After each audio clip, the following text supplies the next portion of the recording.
Hello बच्चों, कैसे हैं आप बच्चों। आज हम पढ़ेंगे क्लास 8 हिंदी वसंत के अंतर्गत सुदामा चरित, जो कि एक मधुर कविता है और इसके कवि हैं नरोत्तम दास जी। तो बच्चों, सबसे पहले हम आपको सुनाएंगे कविता, इसके बाद बताएंगे कविता का सारांश और कविता के काव्यांशों की अर्थ सहित व्याख्या और अंत में पाठ से संबंधित प्रश्नों के उत्तर भी।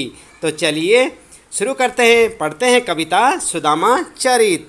और आइए हम आपको इसे गाकर सुनाते हैं कि किस प्रकार आप इस कविता का मधुर रूप से आनंद ले सकते हैं।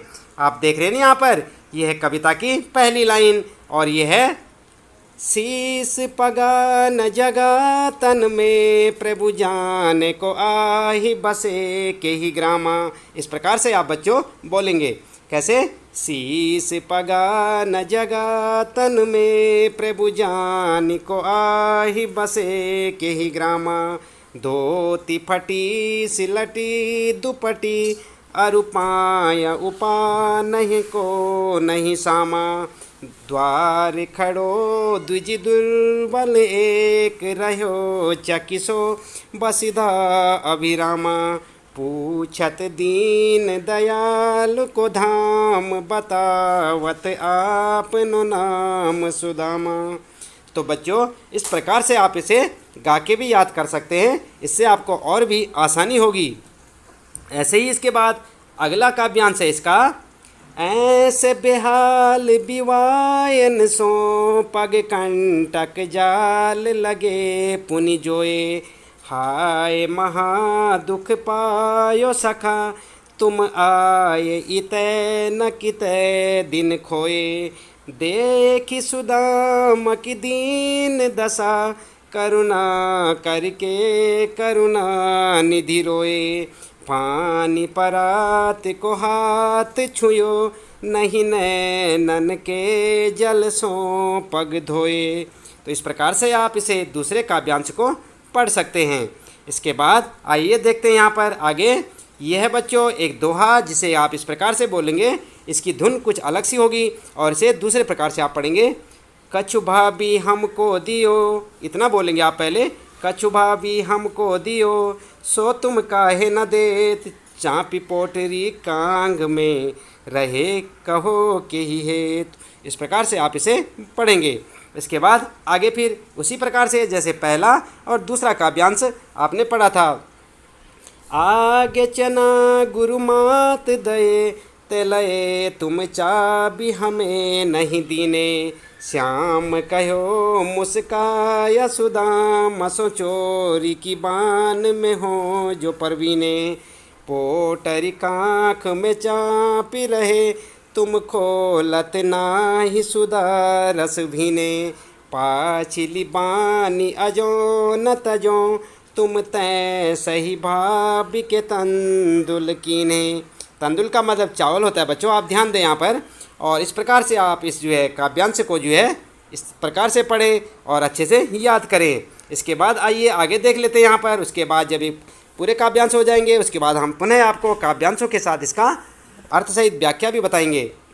इसके बाद है यहाँ पर ये जो है अलग प्रकार से आप इस काव्यांश को फिर अलग ढंग से इसको जो है पढ़ेंगे और इसे अलग ढंग से कैसे पढ़ेंगे आप आइए देखते हैं।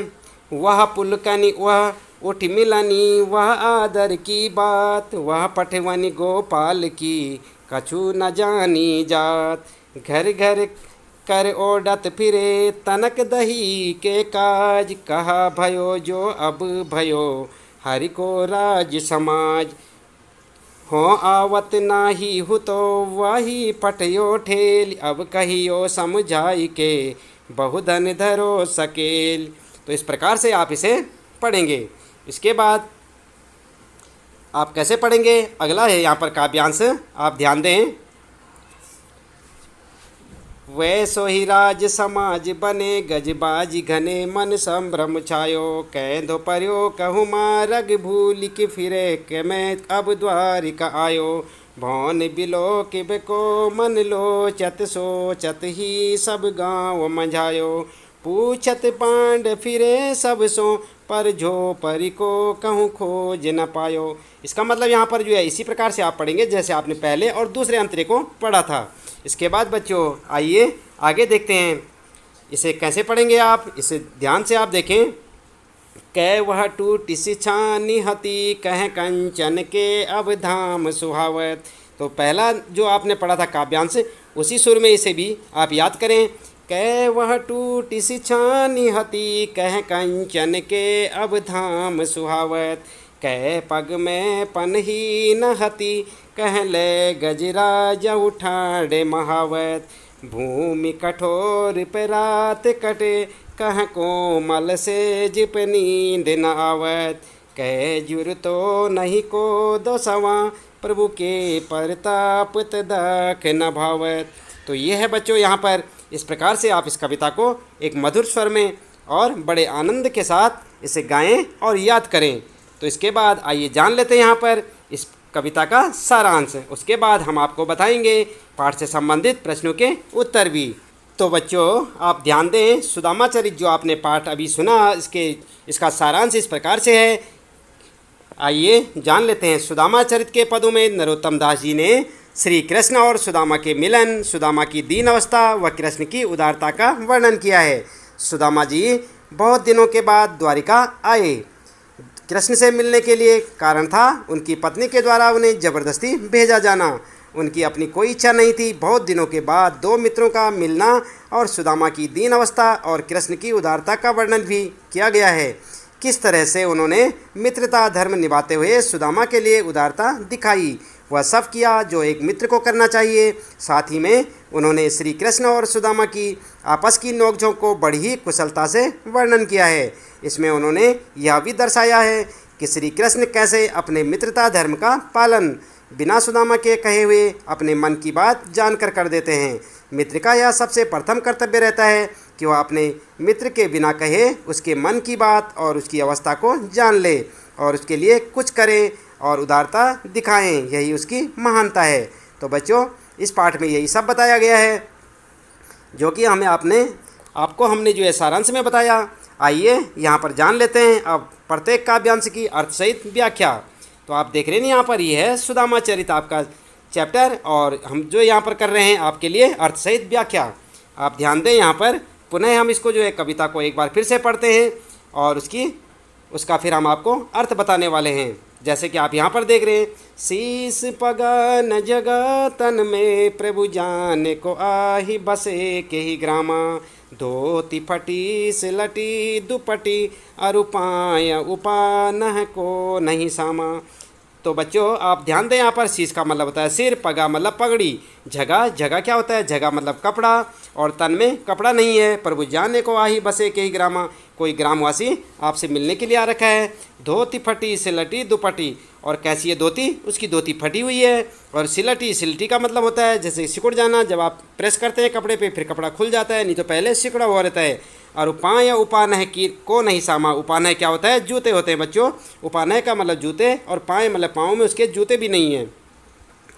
यहाँ पर क्या कहा है, द्वार खड़ो द्विज दुर्बल एक, रहो चकिसो वसुधा अभिरामा। पूछत दीन दयाल को धाम, बतावत आपनो नाम सुदामा।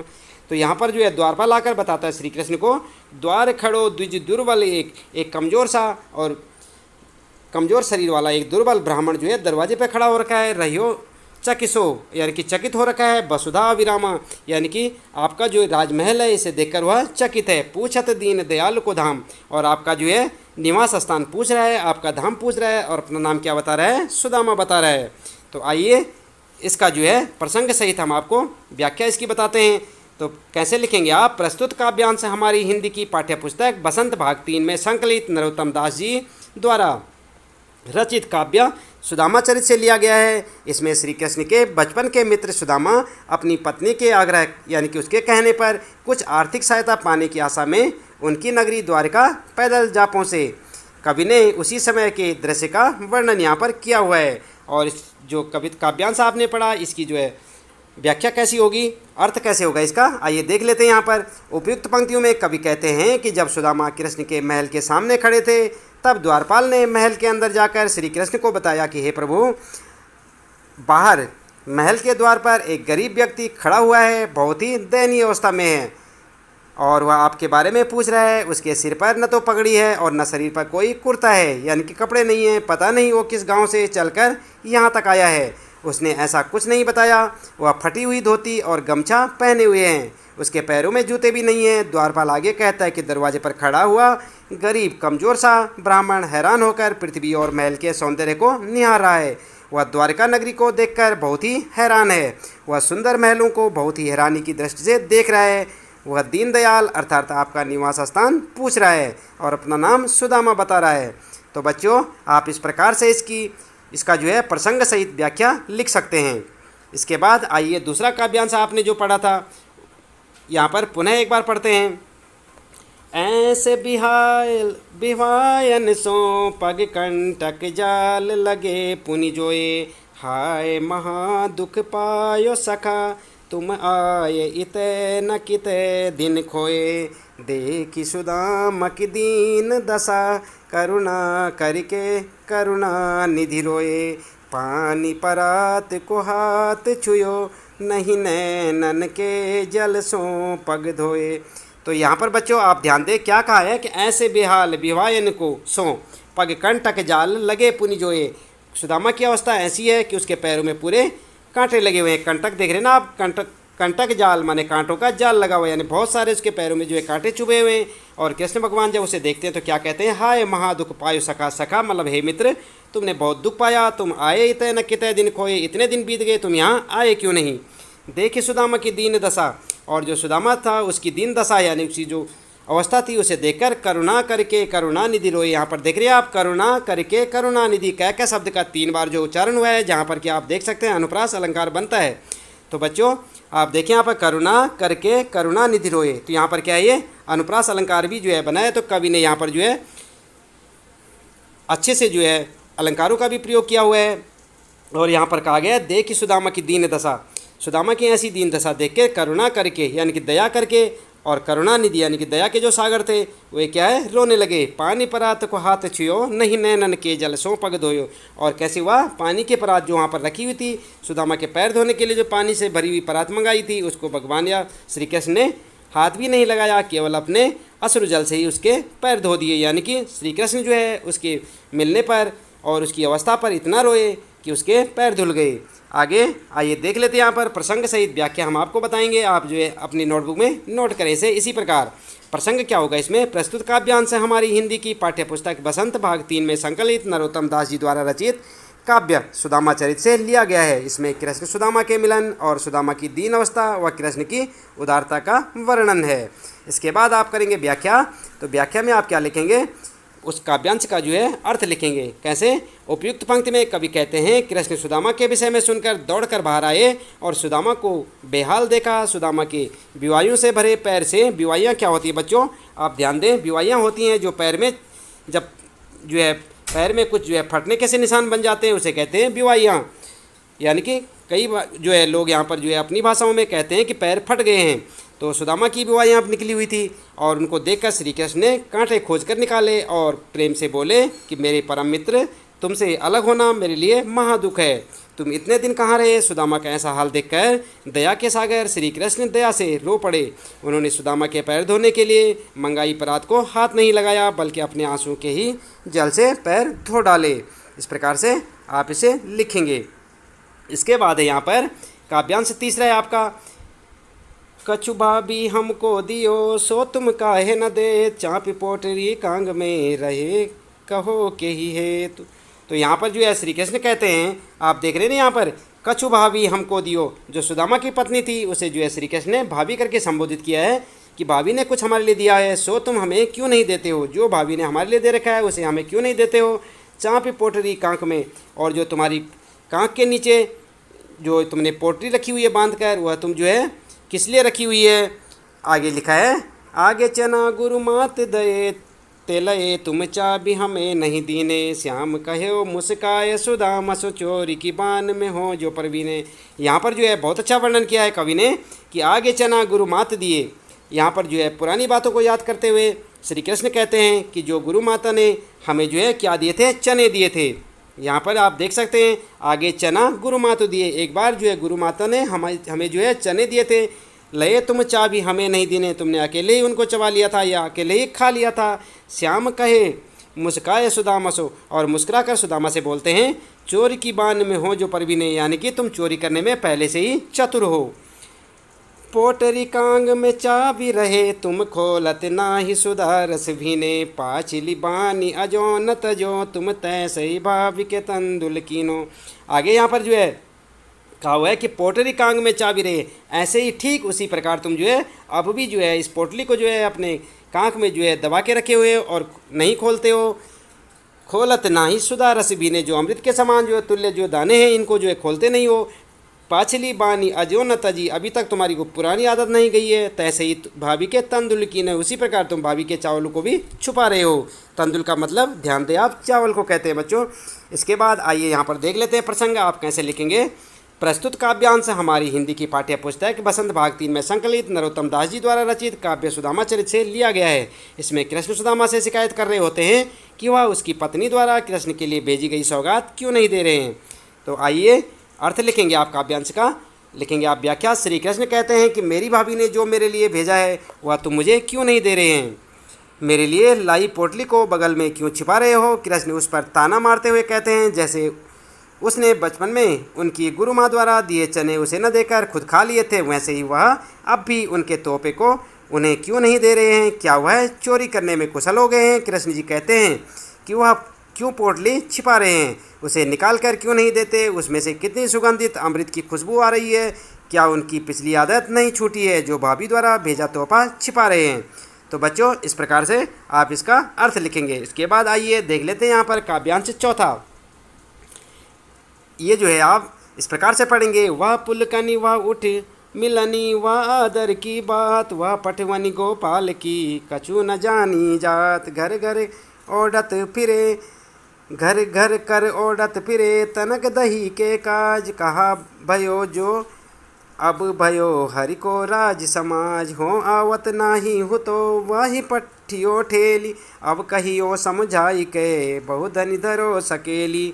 तो इसमें बच्चों आप किस प्रकार से प्रसंग लिखेंगे इसका कि प्रस्तुत काव्यांश हमारी हिंदी की पाठ्य पुस्तक बसंत भाग 3 में संकलित नरोत्तम दास जी द्वारा रचित काव्य सुदामा चरित से लिया गया है। इस पद में कृष्ण सुदामा को खाली हाथ भेज देते हैं। इस बात पर सुदामा को बहुत दुख होता है।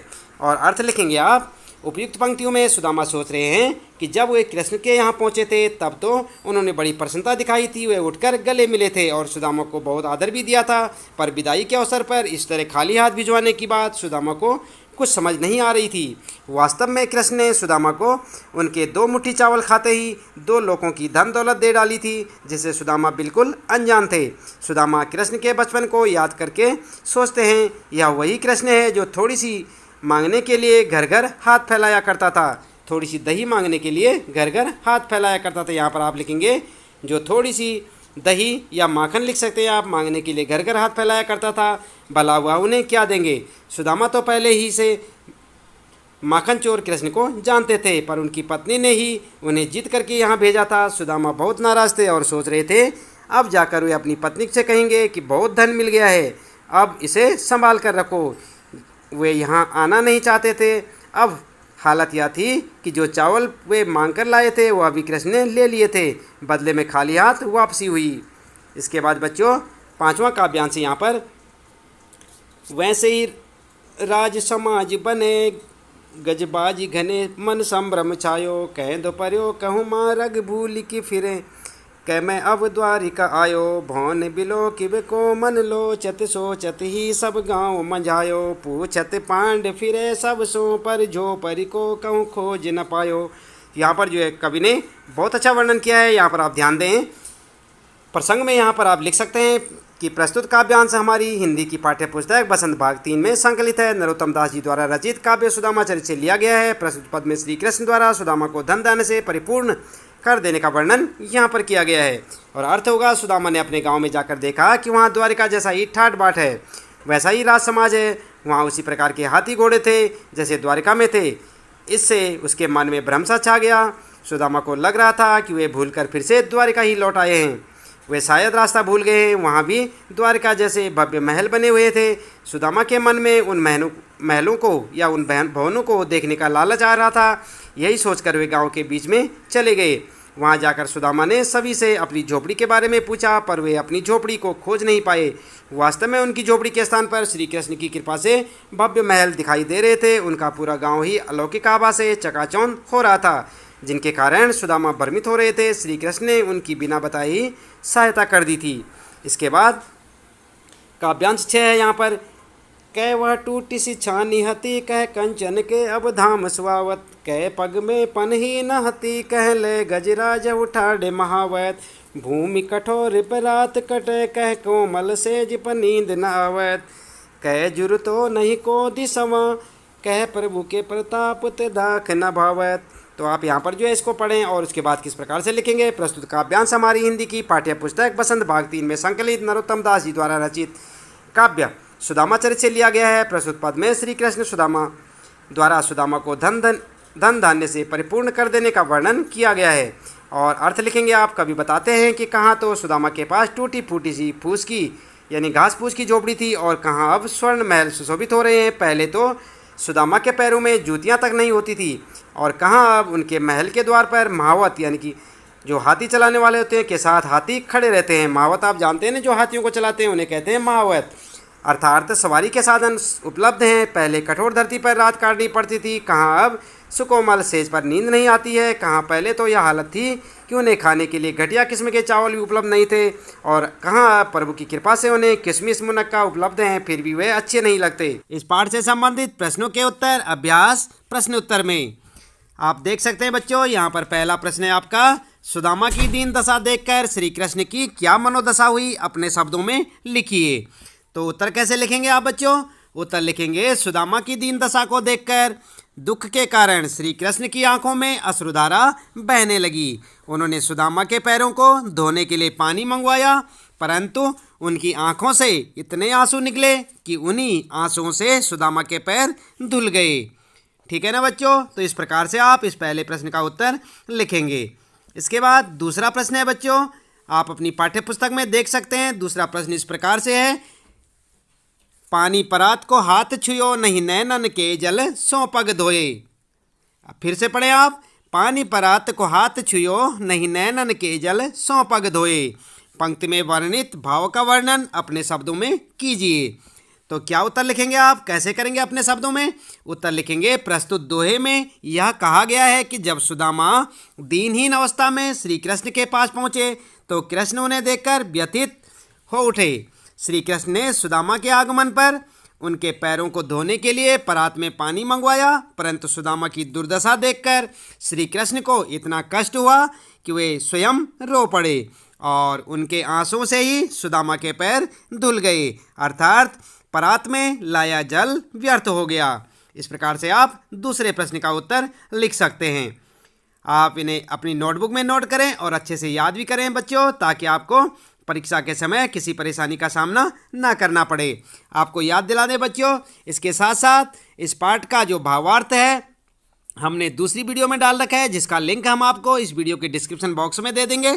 तो आप जो वहाँ पर से सुदामा चरित्र पाठ का भावार्थ भी लिख सकते हैं। आइए इसके बाद पढ़ते हैं। यहाँ पर तीसरा प्रश्न है बच्चों, चोरी की बान में जो हो परवीने। यहाँ पर देख रहे हैं ना आप बच्चों, चोरी की बान में हो जो परवीने।